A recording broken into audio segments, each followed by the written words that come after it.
When your boyfriend's voice trembles asking for help, you don't question his sincerity, you just help. At least, that's what I thought. Alright, before we dive into this crazy story, do me a favor, subscribe and tell us where you're watching from.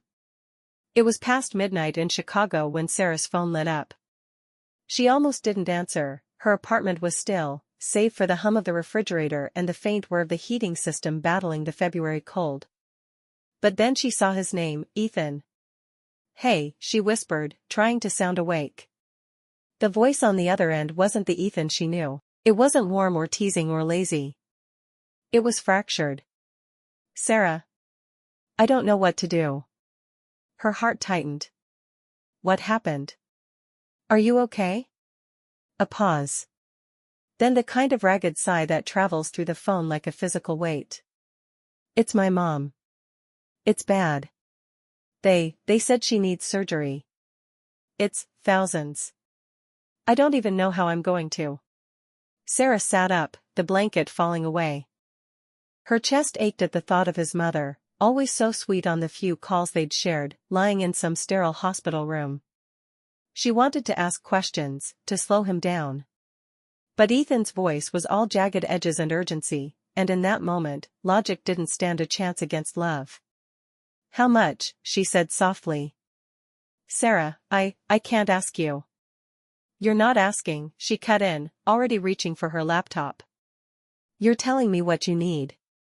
There was silence, then a quiet, 7-5. "I'll pay you back. I swear to you, I will." She didn't think, didn't weigh the numbers or her upcoming bills. She just typed them in, $7,500, the cursor blinking like it wanted to question her choices. When she hit send, she let herself believe she'd done something good. Something right. This is what love looks like, she told herself. Trust, without conditions. But as she lay back in bed, her chest still pounding, her phone buzzed again. Not Ethan. A number she didn't recognize. "Don't believe everything he says." Cliffhanger. Sarah stared at the message, her heart dropping into her stomach. When little things don't add up, they start screaming at you in silence. The first few days after sending the money, Sarah told herself she'd done the right thing. Ethan texted occasionally, short, distracted messages like "with her now," "she's resting," or "it's been a rough day." They were vague, but grief and exhaustion had their own language, didn't they? Still, there was something off. Ethan, who once sent her videos of his dog doing tricks or selfies from his runs, had gone completely dark on social media. No updates, no stories, no posts. It was as if he'd erased himself from the world. And when Sarah tried to FaceTime, his replies came quick and sharp, "Can't talk right now. At the hospital." Or, later, "Babe. It's been a lot." She wanted to believe him. But when someone who used to let you into every corner of their life suddenly shuts the door, you start to wonder what's hiding on the other side. At work, she struggled to concentrate. A marketing presentation sat untouched on her screen, while her mind replayed every call, every text. Leah noticed. Her best friend leaned over Sarah's cubicle wall, chewing on a granola bar like she was about to drop a casual truth bomb. "You're zoning out again," she said. "This about Ethan?" Sarah swiveled her chair, attempting a smile. "He's going through a lot." Leah gave her that look, half concern, half "I told you so." "I'm sure he is." "But Sarah, money complicates everything. Especially big amounts." "It's not about the money," Sarah snapped, more defensive than she meant to be. "He's in crisis. I'm helping him." Leah raised her hands in surrender but didn't soften her expression. "Just, make sure you're not the only one helping." The words stuck with Sarah longer than she wanted them to. That night, Ethan finally called. His voice sounded tired but calm. "I'm at my mom's place," he said. "Trying to get some rest." It should have been comforting. But as they spoke, Sarah absent-mindedly glanced at the small Instagram notification on her phone, a tagged photo from an old mutual friend. She tapped it. And there it was, Ethan, less than an hour ago, checked in at a location in Milwaukee. Not at a hospital. Not at his mom's house. The address?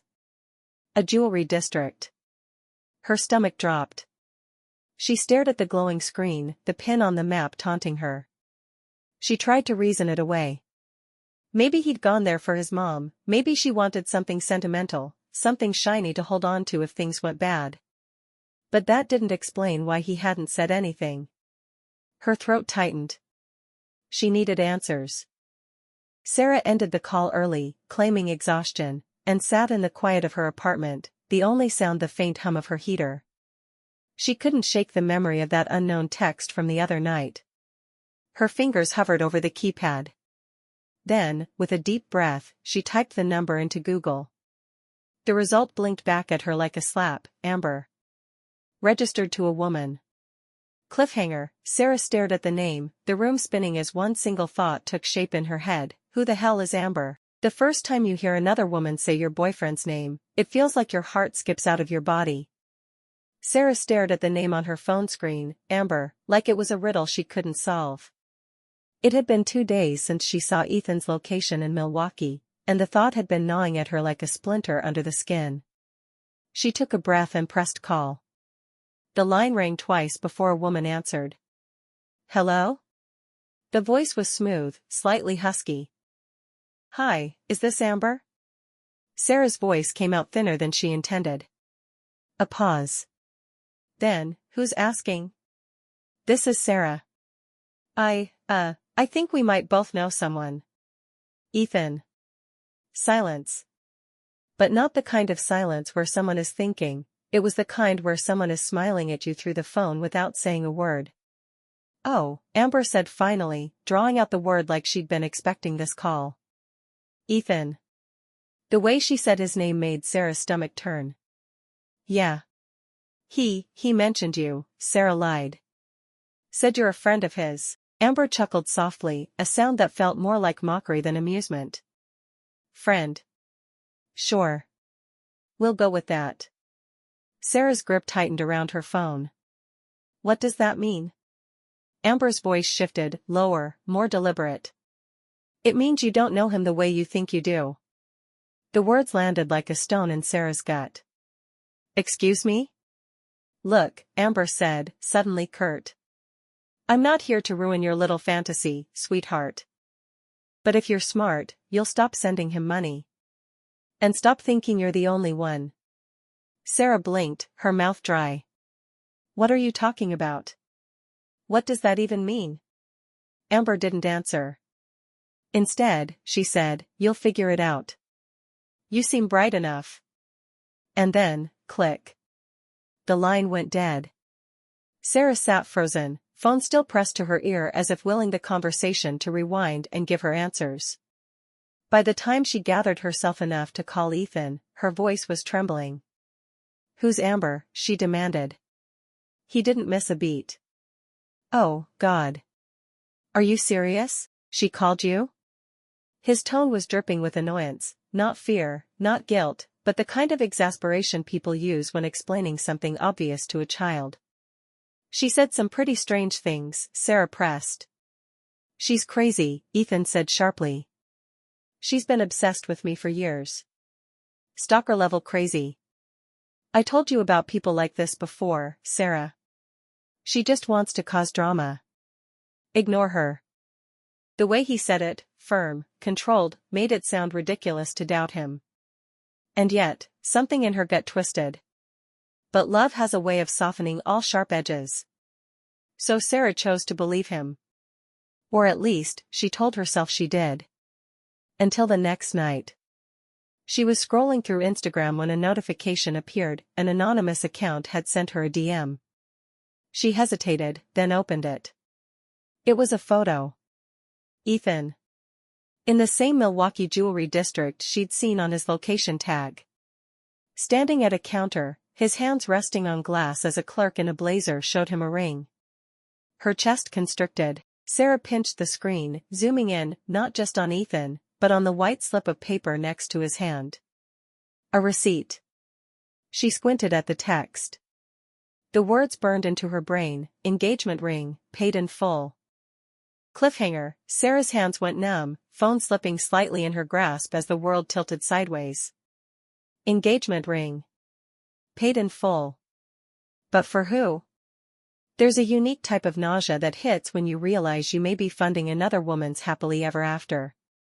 Sarah's hands were still trembling when she called Ethan. The photo, the receipt, was seared into her mind like a brand. He answered on the second ring, his tone cheerful, casual. "Hey, babe. How's my girl?" She didn't bother with pleasantries. "You bought a ring." Silence. Then a low chuckle. "What?" "Don't play dumb, Ethan. I saw a picture of you. At a jewelry store. In Milwaukee." His tone sharpened. "Are you spying on me now?" "Jesus, Sarah." Her throat tightened. "Why are you buying an engagement ring? Who is it for?" He exhaled heavily, the sound of a man annoyed at being cornered. "You've lost it." "It's for my mom." Sarah blinked. "What?" "She's been sick. She doesn't have much time. I wanted her to have something nice. Something to remember me by if she doesn't make it." It was such an absurd explanation that for a moment, Sarah almost laughed. "You're telling me you bought your mother an engagement ring? That's what you're going with?" "It's symbolic," he shot back quickly. "You don't get it. It's sentimental. But, of course, you wouldn't." There it was. That subtle twist. The guilt card. Sarah felt her pulse in her ears. "Ethan, that doesn't make sense." He sighed again, quieter this time. "I don't need this right now, Sarah. Not with everything going on. If you can't trust me, then maybe this isn't working." Her chest tightened. He was flipping it, making her feel like the problem. "Ethan. Drop it," he cut in. "Please. For me." When the call ended, Sarah sat on the edge of her bed, staring at the muted reflection of herself in the black screen of her phone. Was she overreacting? No. No, this wasn't right. But when you love someone, the mind does gymnastics to protect your heart. Still, she couldn't quiet the gnawing voice that whispered, "He's lying. And you know it."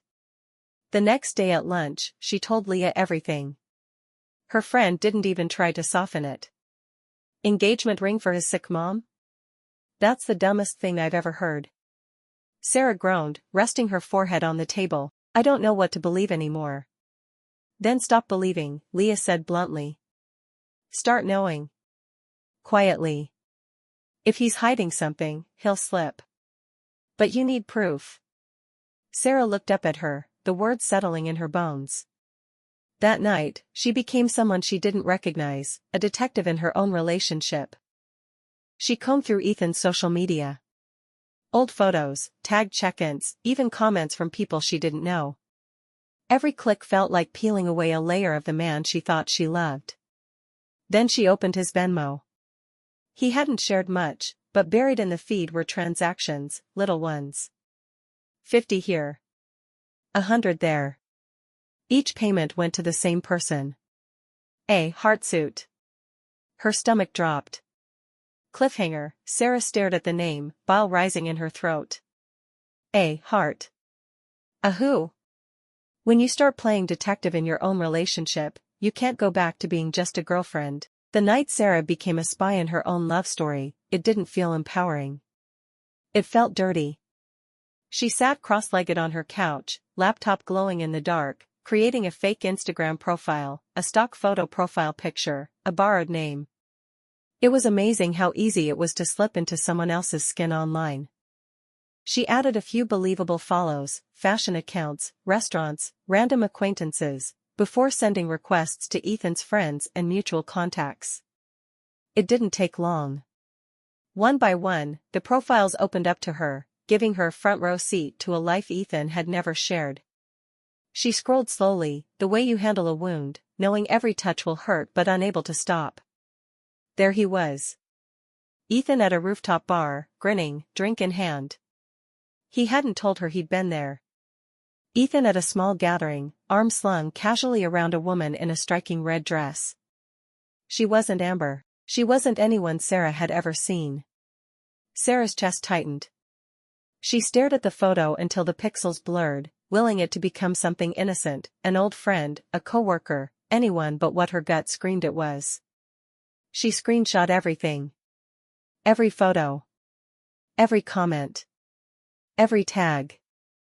Her camera roll became a graveyard of their relationship, evidence of a life Ethan had curated for himself, one where Sarah didn't exist. By the time she closed her laptop, her hands were shaking. Her heart wasn't just breaking, it was splintering into pieces too small to hold. The next morning, she met Leah at a cafe. Her best friend took one look at her and said, "You didn't sleep." Sarah shook her head. "You should see what I found." Leah scrolled through the screenshots silently, her expression shifting from concern to anger. "Who the hell is she?" Leah finally asked, tapping the photo of the woman in red. "I don't know," Sarah whispered. "But I need to." Leah set the phone down firmly. "Don't confront him. Not yet. If you do, he'll just lie, spin it, maybe even cut you off. You need to know the full picture first. Every ugly piece of it." Sarah swallowed hard. Leah was right. But every second of waiting felt like suffocating in her own skin. By the time she got home, her fake profile had new notifications. Follows. Messages. One stood out. An anonymous account. No profile picture. No posts. Just a single message, "He's proposing this weekend. Want to know where?" Sarah's breath caught in her throat. Her fingers hovered over the keyboard, trembling. Cliffhanger, her world went still as she stared at the screen. Proposing. This weekend. To who? Sometimes, to find the truth, you have to watch the lie play out right in front of you. Sarah stared at the anonymous message for a long time, her finger hovering over the reply button like it might explode if she touched it. Finally, she typed, "Where?" The response came almost instantly, "DeLuca's. Saturday night. 7:30, corner table." Her chest tightened. DeLuca's, an upscale Italian restaurant in Milwaukee. White tablecloths. String lights. The kind of place people celebrated milestones in. Her milestones with Ethan had been dinners at cheap takeout spots, late-night phone calls, and promises of someday. This was something entirely different. She didn't remember booking the reservation. One moment she was staring at the restaurant's website, the next, she had a confirmation email in her inbox. Saturday 7:30. The rest of the week passed in a blur of dread and adrenaline. She replayed it over and over in her head, what she'd say if she saw him. Would she scream? Cry? Walk up calmly and watch his lies crumble in real time? By Friday, she'd packed a suitcase. Not for him, for herself. A chic black dress she'd been saving for a special occasion, heels she almost never wore, a fresh coat of lipstick she bought that morning because she wanted to look unshakable when she faced him. On the drive to Milwaukee, she rehearsed. In her head, in the car mirror, even out loud. How could you do this to me? Who is she, Ethan? Was I just a bank account to you? Each version left her either sobbing or stone-faced. By the time she pulled up to DeLuca's, her heart felt like it had been replaced with a live wire, sparking, burning, ready to ignite. The restaurant was exactly what she imagined. Golden lighting. Soft music. Waiters in crisp black uniforms gliding between tables. The kind of place where everyone looked like they belonged, except her. Her reservation was under a fake name, she couldn't risk him knowing she was coming. Right this way, the hostess said with a warm smile, leading her inside. Sarah followed, each step heavier than the last. Her heels clicked against the polished wood floor, echoing louder than the quiet buzz of dinner conversations around her. And then she saw him. Ethan. Looking every bit the man she once believed in. Clean-shaven, tailored suit, easy charm dripping from his smile. And across from him, her. The woman in the red dress. Claire. Her hand rested lightly in his, like it had belonged there forever. Sarah froze in the entryway, air catching in her throat as if her own body refused to let her breathe. She thought she'd imagined this moment 100 times. Thought she'd prepared herself for it. But no amount of preparation could dull the pain of watching the lie she'd been living come to life in real time. Her knees wobbled. Her vision tunneled. All the noise in the room dulled to a distant hum, replaced by the pounding of her own heart. She couldn't hear what they were saying, but she didn't need to. Ethan leaned in, smiling in a way she hadn't seen in months, radiant, carefree, like she'd never been enough to draw that out of him. It wasn't just betrayal. It was erasure. Cliffhanger. Sarah gripped the back of a nearby chair for balance, forcing herself to stand tall as one unshakable thought cut through the chaos in her head. This is the moment I stop being his victim. It's surreal, watching the man you love rehearse forever with someone else. Sarah chose a table near the bar, close enough to see everything, far enough to disappear if she needed to. The maitre d' didn't question it when she requested a view of the corner. Her cover story, meeting a friend, rolled off her tongue without hesitation. Lies came easier when you'd been living inside one. From her seat, she had a perfect line of sight to them. Ethan and the woman in red. Up close, the woman wasn't just striking, she was luminous.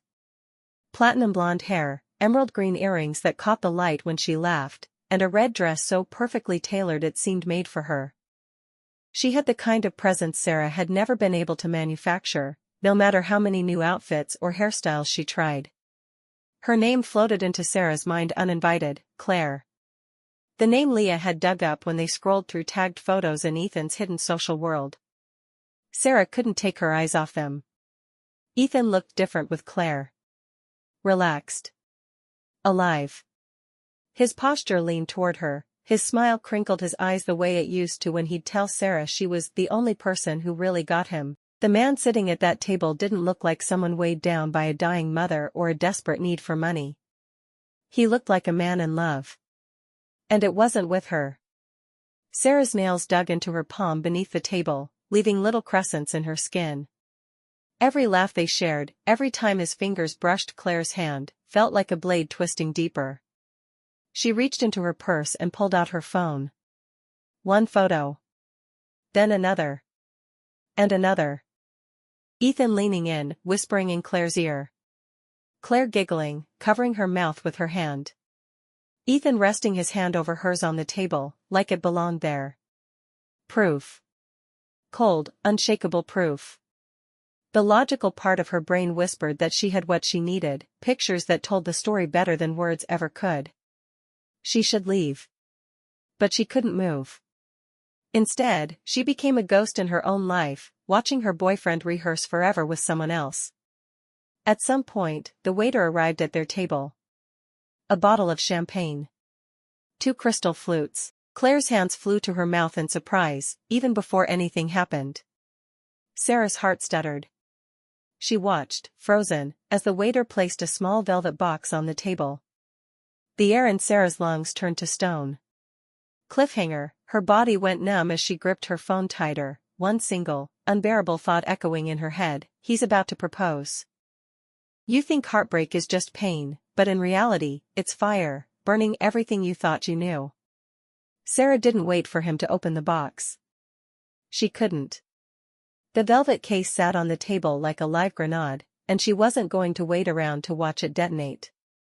She stood abruptly, leaving her untouched glass of water behind, and stumbled, out of DeLuca's. The heavy wooden doors closed behind her with a soft thud, sealing away the laughter and the low hum of romance inside.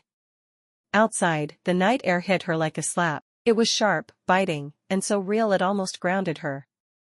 Almost. Her heels clicked unevenly against the pavement as she made her way to her car. The whole city seemed quieter than it should have been, like the world had paused to watch her unravel. When she finally reached her car, she climbed in, shut the door, and let it all out. The sobs came fast, violent, unstoppable. She pressed her forehead against the steering wheel, gripping it so hard her knuckles turned white. Images of Ethan with Claire replayed in her head like a cruel film reel, the way he leaned in close, the way his hand covered hers, the way his smile, her smile, was now hers. But it wasn't just betrayal that burned through her. It was humiliation. The sickening realization that she had funded this. The late-night calls, the desperate pleas, the trembling voice about his mother's surgery, it was all just a performance. And she had been the most gullible audience in the room. She fumbled for her phone through blurred vision, hitting the first name that mattered. Leah answered on the second ring. Sarah? What happened? Are you okay? Sarah choked out a sound somewhere between a sob and a laugh. I was funding his engagement. There was a beat of silence on the line, then Leah's voice sharpened like a blade. What do you mean? He's proposing, Sarah gasped. To her. To some woman in a red dress. With my money, Leah. My money. Jesus Christ. Leah's tone shifted, less pity, more rage. Okay. You listen to me. We don't panic. We don't do anything rash. Sarah laughed bitterly. I just watched him about to propose to someone else. What am I supposed to do? Send a congratulatory card? No, Leah said firmly. You take control. You burn him down. Carefully. Piece by piece. But you don't let him know you're onto him yet. You play dumb. You smile. You wait. And then you crush him when he least expects it. Sarah closed her eyes, letting the words sink in. Burn him down. Carefully. She took a shaky breath. Okay. That night, back in her apartment, she stared at her reflection in the mirror. Her eyes were bloodshot, her lipstick smeared, her dress wrinkled. But beneath the mess, she saw something new in herself, resolve. She wouldn't scream. She wouldn't beg.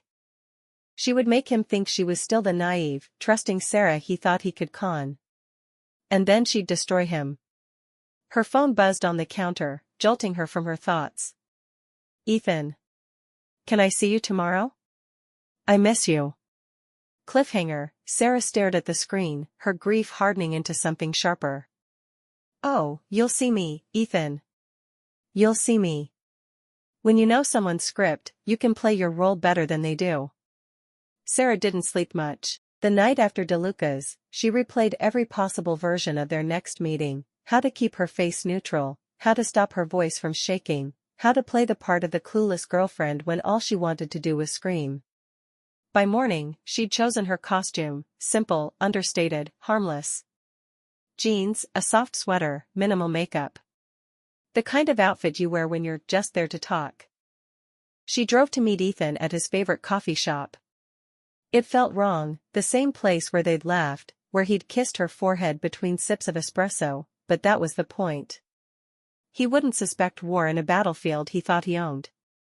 When she walked in, he was already there, sitting at a corner table with his phone in hand. And he looked normal. Like the man she used to love. Like someone who hadn't shattered her life just 2 nights ago. Hey, babe, he said, standing to hug her. His embrace felt too warm, too easy. Sarah forced herself not to flinch. Hey. They sat. So, he said, taking a sip of his latte. Sorry I've been distant. Family stuff has been hell. Family stuff. She almost laughed at the audacity. Instead, she tilted her head just enough to appear sympathetic. How's your mom? His eyes flickered, just for a second. Better. She's stable. But, you know, we're not out of the woods. Lies, smooth as silk. He'd rehearsed this. Sarah nodded softly, feigning relief. I'm glad. Must be nice having family nearby to help. There. A test. He shrugged, avoiding her gaze. Yeah. It helps. She leaned in slightly. Do you ever get to see Claire while you're there? I remember you mentioning her once. It was like throwing a rock into still water, the ripple was instant. His jaw tightened. Claire? Who's Claire? Sarah kept her face calm, a mask of confusion. Did I mix up names? I thought she was your cousin? Or a family friend? He shook his head quickly, too quickly. No. Don't know who that is. You probably heard wrong.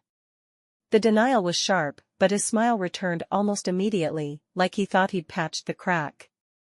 Anyway, how's work? Still surviving those crazy deadlines? She matched his smile. Oh, you know me. I can survive anything. And she meant it in a way he couldn't even begin to understand. For the next 30 minutes, she let him lead the conversation, nodding at his stories, laughing at his jokes. She pretended to be the Sarah he thought he still had wrapped around his finger. But beneath the surface, she was memorizing every word, every slip, every twitch of his jaw. By the time she left, she had her next move planned. She drove to a quiet parking lot, pulled out her phone, and scrolled to the contact she'd saved in the dead of night, Amber. The phone rang twice before a familiar, no-nonsense voice answered. Well, I was wondering when you'd call. Sarah's voice shook, but not from fear, from the electric edge of finally stepping into the truth. I want to know everything. About Ethan. About Claire. About whatever the hell is going on. Amber was silent for a long moment. Then, you sure you're ready for that? Sarah gritted her teeth. I'm ready. Amber exhaled, a dark laugh escaping her. Good. Because you're in deeper than you think. Claire? She paused, as if savoring the impact. That's his fiancée. Sarah's grip on the phone tightened. His, what? And you? Amber continued, voice sharp as a knife. You're not the only one who gave him money. Cliffhanger. Sarah closed her eyes, bile rising in her throat. How many of us are there? Section 10. How do you grieve a person who's still alive, but was never real?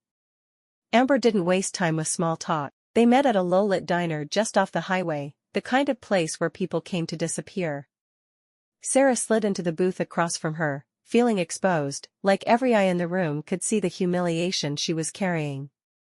Amber looked exactly how Sarah imagined her over the phone, confident, sharp, and completely unbothered by Ethan's brand of charm. You're not the first, Amber said, stirring her coffee without looking up. Sarah blinked. What? Amber finally met her gaze, and there was no softness there, just steel. The emergency story. The sobbing calls. The mom who's conveniently dying every other month. The money. He's done it before. To a lot of women. Sarah's chest tightened. How many? Amber shrugged. At least 4 that I know of. Probably more. He uses the same script, something tragic, something urgent. Get you emotionally invested. Then he asks for help. Always in a way that makes you feel like a savior. Sarah wanted to argue, to insist that her Ethan wasn't capable of this.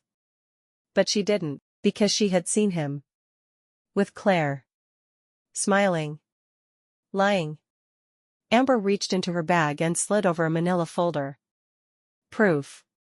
Inside were screenshots, text logs, even Venmo transactions that mirrored Sarah's. Different women. Different names. Same story. Sarah flipped through them with shaking hands. A woman in Michigan who'd sent him $5,000 for rent after his mom's stroke. Another in Texas who'd wired $3,200 for car repairs. And then a photo, Ethan.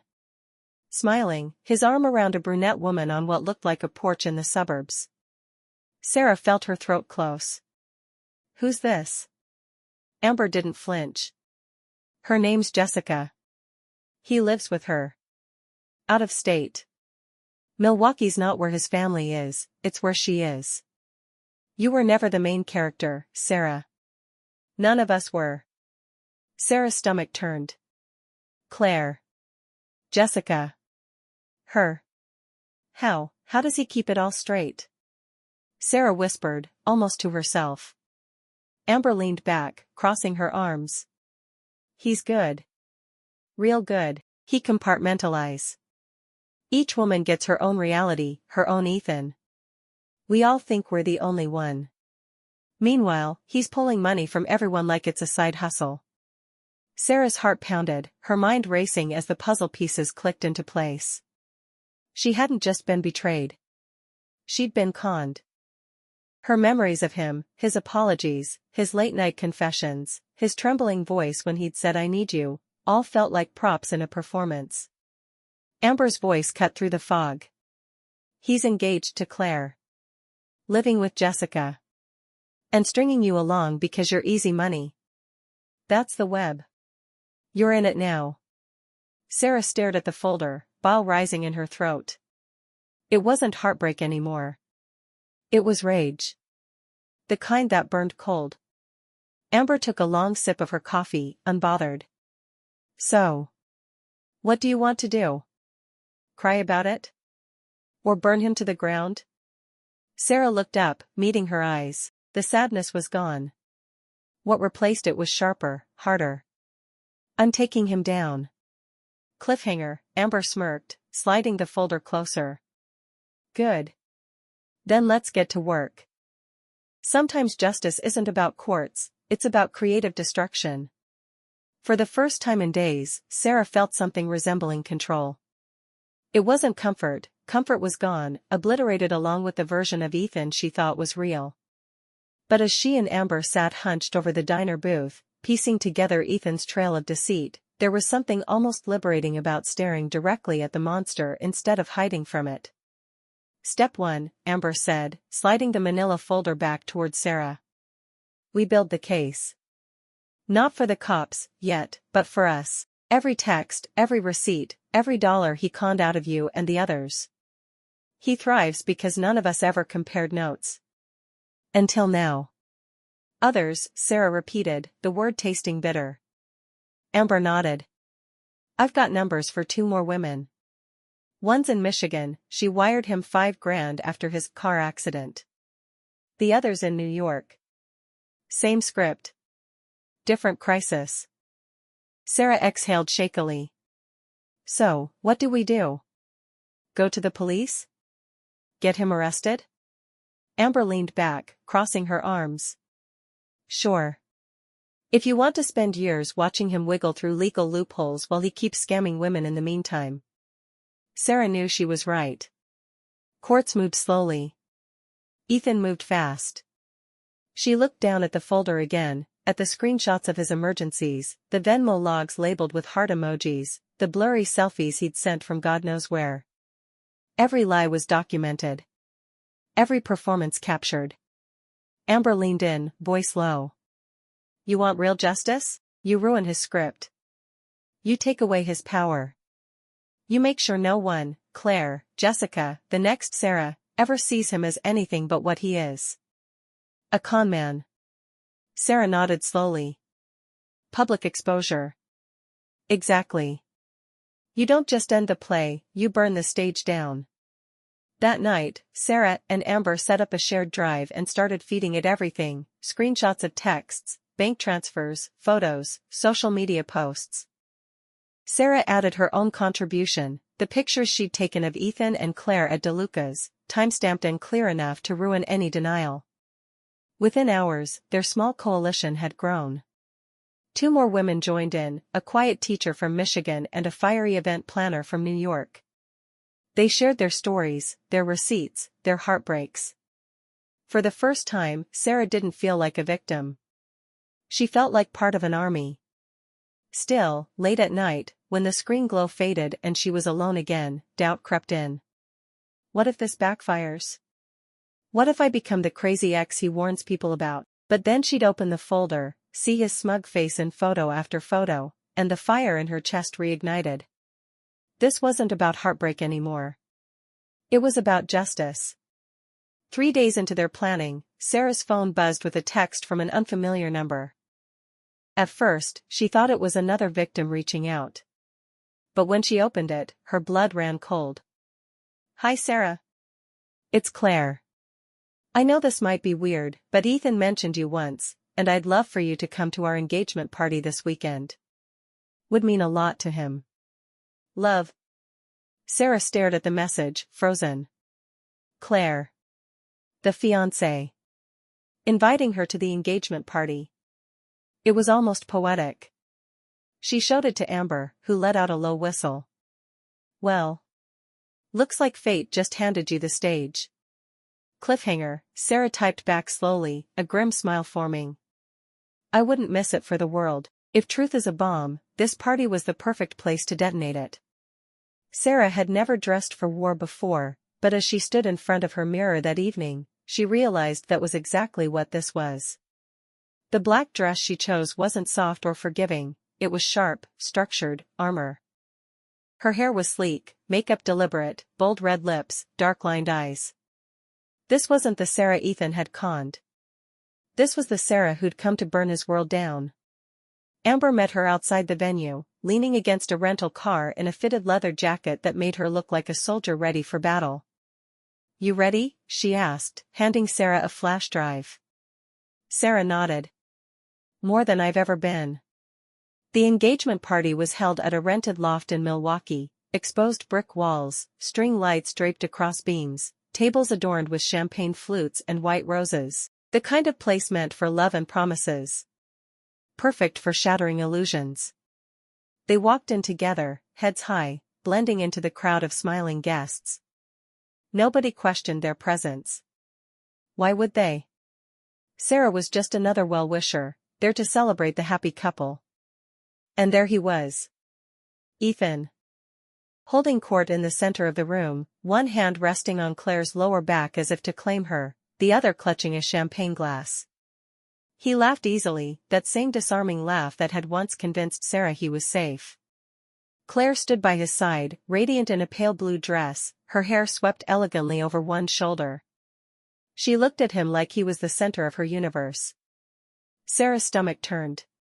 She has no idea. Amber nudged her. We wait until the toast. So they did. They lingered near the bar, watching him work the room like a politician, thanking guests, shaking hands, spinning the same charming web he'd spun around all of them. When the time came, the music softened. A clinking of glasses silenced the room. Ethan stepped forward, arm wrapped around Claire. Thank you all for being here to celebrate the love of my life, he began, his voice smooth, practiced. Claire, you've made me the happiest man alive. I can't wait to spend forever with you. Sarah's pulse pounded in her ears. Amber whispered, Showtime. Sarah moved. She strode toward the front, heels echoing against the polished floor. The click of each step was a countdown. Ethan's smile faltered as he noticed her. Sarah?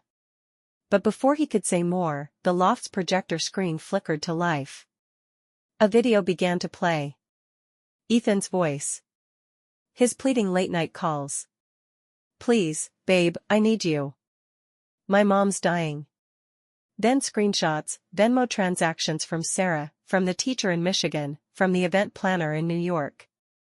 Photos of him with different women. Texts. Promises. Lies. Gasps filled the room. Claire's head whipped toward him, her expression shifting from confusion to horror. Sarah's voice cut through the silence. This, she said, gesturing to the screen, is the man you're about to marry. A liar. A thief. A con who preys on women who care about him. The montage rolled on, every frame another nail in his coffin. By the time it ended, you could have heard a pin drop. Claire stepped back from him, trembling, her hands balled into fists at her sides. Her voice cracked when she finally spoke. Who the hell are you? Cliffhanger, the mask Ethan wore so well began to slip, his mouth opening, but no words came. When a liar is cornered, you see their true face, and it's never pretty. For a moment, Ethan just stood there, silent, wide-eyed, as though his brain couldn't process what had just happened. Then he snapped, This is bullshit. His voice echoed through the loft, cracking like a whip. These are lies.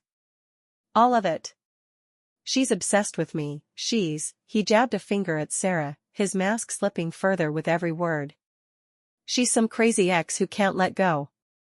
The guests murmured, their champagne-fueled joy curdling into unease. Sarah didn't move. Didn't flinch.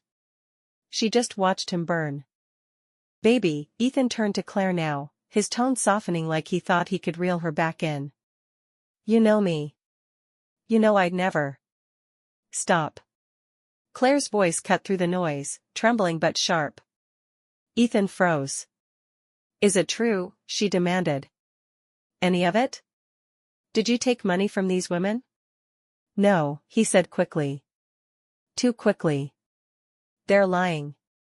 The guests gasped as Sarah raised her phone, pressing play on one last recording, his own voice, begging her for money, calling her his only hope. Claire's hand shot out before anyone saw it coming. The slap cracked across his face like lightning. The room went still. Ethan staggered back, touching his cheek, his mask completely gone now. Claire. She took off her engagement ring and threw it at his chest. It clinked against the floor, rolling under a nearby table. You disgust me, she spat. The guests didn't stay long after that. One by one, they left, some whispering, some shaking their heads, others openly glaring at Ethan as they passed. Amber leaned casually against the wall, watching the chaos unfold like a satisfied director at the end of a perfect scene. You should go, one guest muttered to Sarah as they exited, giving her a sympathetic glance. But Sarah stayed. She wanted to see him fall. Ethan turned back to her, eyes blazing. You think you won? You think anyone's going to believe this shit? I'll fix it. I always fix it. There it was, the truth of him, raw and ugly. The charmer was gone. What stood in front of her was nothing but a desperate, cornered man. You can't fix this, Sarah said evenly. Not this time. And then. Milwaukee PD. Step aside. Two uniformed officers pushed through the double doors. The room erupted in gasps and murmurs. Ethan spun around, his bravado finally cracking into full-blown panic. What is this? Amber smirked. Oh, did I forget to mention? Fraud's a crime, sweetheart. Cliffhanger. As the officers closed in, Sarah crossed her arms, watching his perfect world collapse. For the first time in weeks, she felt something close to peace. When the storm passes, all you can do is start sweeping the broken pieces of yourself. The days after the party felt strangely hollow. For weeks, Sarah had been running on adrenaline, fueled by fury, humiliation, and the single-minded drive for revenge. But now? The fire had burned out, leaving only the ashes. She didn't feel victorious. She felt empty. In the mornings, she'd sit on her couch with a mug of coffee that went cold in her hands, staring at the wall as if the right thought might fill the silence. Grief was supposed to come from loss, but this wasn't loss, not really. Ethan hadn't died. He'd just never existed. At least, not the version of him she'd loved. It was like mourning a ghost of her own creation. The first time she left the apartment, it was to meet Claire. They chose a quiet cafe on the edge of town, away from Milwaukee's gossip circuit. Sarah spotted her immediately, Claire in a simple sweater and jeans, stripped of the glamour she'd worn at the party. Her makeup was minimal, her eyes swollen from nights of crying. Still, she stood when Sarah walked in. Thank you. Sarah blinked. For what? Claire gestured vaguely. For, that night. For saving me from marrying him. From wasting any more of my life. Sarah didn't know what to say. She'd come expecting blame, anger, maybe even hostility. Not gratitude. She nodded. I wish I could say I did it for you. But I didn't. I did it for me. Claire gave a sad, understanding smile. Maybe. But you helped me, too. They sat for an hour, talking about Ethan, not the monster, but the versions of him they'd each been sold. They compared timelines, stories. And every new overlap was another confirmation of just how deep his lies had gone. When Sarah left, she didn't feel lighter. But she felt less alone. That night, she called Leah. Her best friend answered on the first ring. How's my favorite Avenger? Sarah let out a tired laugh. Exhausted. And lost, I think. Leah's voice softened. You don't have to figure it all out right now. You just survived a hurricane, Sarah. Give yourself time to breathe. Sarah wiped at her eyes. I just keep thinking, how did I let this happen? How did I not see it? Leah's response was firm. Because you're a good person. Because you believed someone who didn't deserve it. That's not a weakness. That's humanity. They stayed on the phone for hours, Leah talking her down from the shame spiral, reminding her that healing wasn't linear, that she didn't owe Ethan, or his memory, another second of her life. For the first time in weeks, Sarah slept through the night. But peace didn't last long. 2 mornings later, she found an envelope in her mailbox. No return address. Just her name scrawled across the front in handwriting she recognized instantly. Her stomach turned as she tore it open. It was a letter. From Ethan. Cliffhanger, Sarah stared at the first line. Sarah, I need you to hear my side of the story. Her fingers tightening around the paper. Some men steal your money. The worst kind steal your reality. But you can always take it back. Sarah didn't open the letter right away. It sat on her kitchen table for 2 days, the torn envelope staring back at her like a dare. She'd walk past it on her way to make coffee, feel its weight in the room, imagine the words inside crawling off the page to pull her back into his orbit. On the 3rd morning, she finally sat down, hand steady, and unfolded it. Sarah, I don't know where to start. I never wanted to hurt you. You have to understand, my life hasn't been easy. I've been dealt cards you couldn't imagine. I didn't scam you. I just borrowed help from people who cared about me. I know I made mistakes, but deep down, I think you know I loved you. Maybe still do. If there's any part of you that believes in second chances, I hope you'll write back. It was all there, the half apology, the excuses, the shifting of blame. He wasn't sorry. He was cornered. For a moment, Sarah felt the old instinct creeping in, the urge to analyze, to dissect his words, to find some hidden truth in the rubble. But then she saw it for what it was, just another performance. Another script. She crumpled the letter in her fist, then tore it apart piece by piece until it was nothing but scraps. She didn't need his words anymore. That night, she opened her laptop and created a new folder. Project Reclaim. For weeks, she'd been journaling her experience, writing down everything she wished she'd seen sooner, every red flag she'd ignored, every manipulation tactic Ethan had used. Now, she started compiling it into something more. An idea was forming, a podcast. A place where she could tell her story, and invite other women to tell theirs. A space to shine light on the quiet, devastating cons that didn't make headlines but ruined lives all the same. If Ethan's lies had taken so much from her, she would take something back. Her voice. Her narrative. Her power. It wasn't about him anymore. It was about making sure no one else became the next Sarah. A week later, she found herself walking along Lake Michigan, the wind cold but invigorating against her face. The city skyline stretched behind her, a reminder of how much life she still had ahead of her. She stopped at the railing, watching the waves crash against the rocks. For the first time in months, the noise in her head was quiet. In her mind, she spoke to the version of herself who had picked up Ethan's late-night calls, who had wired him money without hesitation, who had believed every lie. You can't always choose what breaks you, she whispered to the wind. But you can choose what you become after. And she knew what she was going to become, someone who turned her pain into power. As she walked back toward the city, her phone buzzed with a message from Leah. So, when do we start recording episode 1? Sarah smiled, sliding the phone into her pocket. It wasn't the ending she'd wanted, but it was the one she was writing for herself.